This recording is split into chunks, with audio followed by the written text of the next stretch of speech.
परमाराध्य गुरुदेव आम मान को असत पथरु सत् पथ को नहीं जाओ। आम मान अंतर अज्ञान अंधकार रे बुड़ी रही ज्ञान दान करी आमर अज्ञान दूर कर दियो। आमे प्रवृत्ति पथरे गति करी मृत्यु पथे अग्रसर हो कृपा करी आम मान को निवृत्ति मार्ग रे परिचालित कर तेबे जाई आमे अमृत राज्य रे उपनीत होई पारिबु। हे प्रभु तुम्हें ही आम मानकर प्राणर प्राण स्वरूप सुतरां तुम्हें दुख निवारक एवं सुखदाता।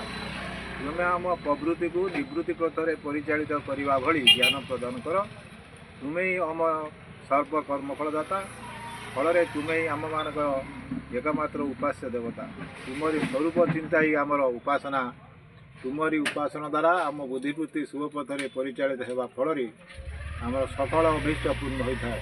तेणु आमे जेपरी तुमरी नाम रूप गुण लीलार आलोचना करिपारिबु सेहिभरी शुभ बुद्धि प्रेरणा प्रदान पूर्वक आम मानक तुमरी सेवक भाव में ग्रहण कर नियो। हे स्व प्रकाश स्वरूप परमात्मन तुम्हें समस्त ज्ञानता और बुद्धिवृत्तिर साक्षी स्वरूप परमेश्वर्य एवं मोक्ष प्राप्ति निमित्त तुम्हें आम मान को कल्याण पथ घेनी चाल। ज्ञान दान द्वारा आम मान अंतरु कुटीर पापवृत्तिर विनाश पूर्वक आमको तुमरी सेवक भाव में ग्रहण कर। तुमको बारंबार प्रणाम करुछु। हे प्रभु तुम्हें ही कल्याणमय एवं सुखर स्वरूप।